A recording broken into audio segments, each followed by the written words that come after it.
Hi, Kacey. Thank you. Ladies and gentlemen, Kacey Musgraves is here. You all know Kacey Musgraves is a great songwriter, great singer. She's from Golden, Texas. She's got a new record coming on March the 30th, I think, which is called Golden Hour. Is there, my question first, I'm allowed to ask the first question, is there any connection between where you're from and this album title? And I've heard the album, and I think it's it's a very personal record, isn't it? So, am I supposed you're to? on, yeah. Oh, okay. Well, it's interesting. I mean, where I'm from and where I'm at now are very different, but they're really connected as well.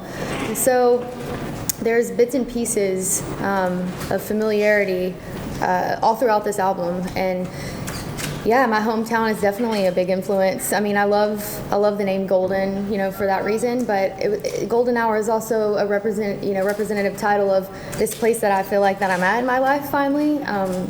There's a lot of beautiful things that have happened since the last time I got to make music. I got married recently, and my world kind of just completely opened up and changed when I met my husband, and songs just started pouring out, And also, too, some interesting things during the record process happened. Just kind of felt like it was a time that the universe was saying, you need to be present for this moment and be inspired by it. Like, for instance, there we were smack in the middle of making the album, and the total solar eclipse darkened Nashville on my birthday on August 21st, and Nashville was in the path of totality. So it was this really cosmic event. The whole place was abuzz. We were, writing these songs and making these songs, and it was my 29th birthday, so the golden hour of my 20s. I was preparing to get married. I don't know, it just felt like this very special time. Well, it's a great title. And so with this record, you actually met two new guys who produced the record. One of them is known over here for his band, the Silver Seas. Oh, right. Yeah, which is Daniel Tashin, and the other guy is Ian Fitchuk, who made, and this record is amazing, and we will hear something about it. But let's get some questions. We'll start with Zoe. So much is from the writer's room. First of all, you're a massive inspiration to me as an aspiring songwriter. Thanks. And you come across as a very happy and positive person with a lovely personality. So a couple of quick questions for you. What's the strangest thing you've written a song about? And when you're on the stage, do you let your mind wander, or are you completely focused? Well, to answer the first question, the weirdest thing that I've ever written a song about had to be probably about this girl that was friends with a roommate that I had at the time. When I had first moved to Nashville and I moved into this house, it's completely sight unseen, and it was a total dump. And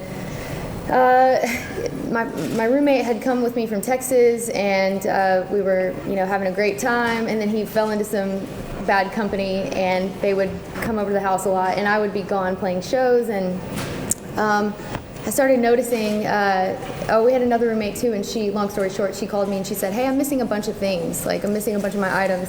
Did you take them?" And I was like, "No, I didn't take them." She's like, "Well, you might be missing some too, and I think it's this girl that's been coming over to the house." And sure enough, I was gone on tour for a couple weeks, and when I came back, everything was gone. My jewelry, personal items, recording equipment, clothes, body, bath products. It was kind of insane. And I started noticing that this girl, I started stalking her on Facebook, and I started noticing that she was wearing all of my clothes in all of her pictures. And so I started saving them all, and eventually it did inspire a song, because one of the things that she ended up taking was the underwear to a matching bra and panty set. And I was real annoyed that I couldn't find the underwear part.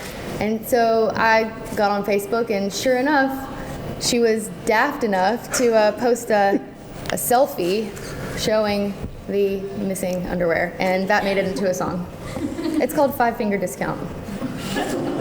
Oh, and then the other question, sometimes I do let my mind wander during songs, and I find that usually that's okay. I can stay on track if I do that, but it's kind of when I start thinking about the lyrics too hard is when I mess them up. Next one. Here, Pip. Hi Kacey, Pip from Entertainment Focus. I was at the Spotify event on Thursday night. I was really loving the tracks from Golden Hour.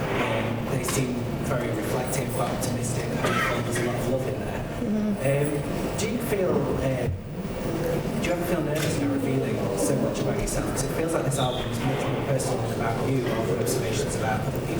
Yeah, that's a good observation on your part.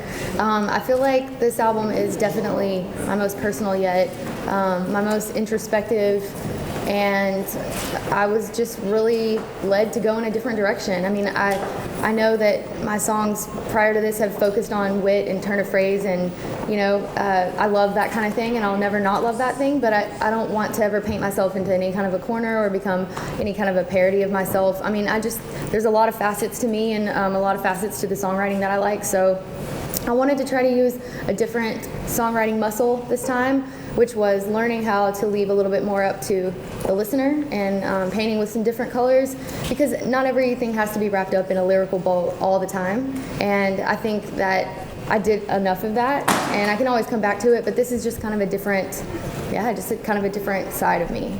Somebody quoted you as saying this record was more like you were feeling more than thinking as you were moving through. Is that correct? Yeah, I would say that with this album, it was much more heart-driven than brain-driven, but don't mistake that for it being any, less like discerning over, lyrics. I still gave just as much of a shit about those, but it's just kind of maybe in a different way. I did that, yes. Hi, Marian from Germany, from the magazine in London. Hello. What is or was the bigger pressure for you as an artist, playing for the first time at the O2 or returning as one of the headliners? Well, there's no pressure at all, right? Well, the last time I played in this city, it was a beautifully wonderful experience at the Royal Albert Hall. We sold it out, and I kind of was thinking, like, how would we ever be able to top that beautiful moment? I don't think we will be able to. But this is definitely a way to return, and the last time I was here in 2016, I definitely wasn't a headliner. So this is a new challenge for me. I mean, I don't think I've ever played to a room this big on my own, so it's a fun challenge, to rise to. I like a challenge personally, and nothing will change about the show. I'm just going to do my thing and just play my songs. People are here to hear songs, and I don't want to try to get in my head about it, because it's not really anything more than that. I say that, and then I'll get up there and probably lose the plot a little bit. It's good practice, because you're going to be playing Madison Square Gardens and the Forum in Los Angeles with a young Englishman called Harry, aren't you? There's been a couple of Harrys now, haven't there? A couple of Harrys in my life. I'm excited about that. So that's quite soon. And you're doing Stagecoach before, probably, aren't you? Stagecoach, yes. Finishing up with Little Big Town. You've been on tour with Little Big Town and yeah. But yeah, the summer will kick off with Harry Styles, and I think I think it'll be wonderful. It'll be really cool to see how his fans like my music. Maybe they didn't even know that they liked. Well, he's talked about your music, so they'll be expecting that someone who he likes. Next question at the back, Dan. Dan from yourlifeinasong.com. Space Cowboy, which I absolutely adore. You wrote that with Luke Laird and Shane McNally, and magic seems to happen when you three get in a room. So what is it about working with those guys that's so inspiring you? I've found a really wonderful friendship and creative relationship with both Shane McNally and Luke Laird. I did the last couple records with them co-producing with me, and though this time I wanted to change that up, I still wanted to include them somewhere in the creative process, because I do love them so much. So we sat down to write, and I had this idea called Space Cowboy, and I didn't really know exactly what it would say. But the song came out really quickly, and I ended up loving it so much. And it actually started with something that my riding teacher said, riding as in my horseback riding teacher. We were watching this horse one day gallop around this arena, just furiously. It was kind of just losing control a little, and it was a little scary. And he was flying towards me when I was on the other side of the gate, but the gate was closed, so I didn't really think too much about it. But she was like, "Move back," and I was like, "I'm fine, the gate's closed." And she said, "Girl, when they want to go, they're gonna go. It doesn't matter if the gate's closed. There's no sense in even closing it." And I don't know, it just hit me, and I wrote it down. And then a couple days later is when we wrote the song. We've got time for a couple more. Yeah. Tina Andrews from Redrose Country from New Jersey, Islands. You write with Brandi, who's up there, great writer as well as you are. How did you get to come to write together? I met Brandi through Shane, actually. Shane McAnally. He said, "You've got to meet my friend Brandi. You'll just fall in love with her. She's the coolest person ever, and she's so talented." And he was totally right, and we hit it off. And I've written some of my most favorite songs with Brandi, and I'm a big champion for she and her solo career, because she was behind other artists for so long, and it's nice to see her getting the recognition that she deserves. She's doing great here as a solo performer, which is just great. Yeah, I can see why. You guys appreciate the craft of song and songwriters, and I admire that. Right, one more. Are we there? Are we nearly there? Well, I wanted to say, I hope everything goes well. This record is so interesting, and it's you've broadened out here, all kinds of stuff. The first song on the album it's all about you, isn't it? And It is. It's called Slow Burn. It opens with this song called Slow Burn, and it's just kind of an introspective look into where I kind of am now, and the pace I like to be at.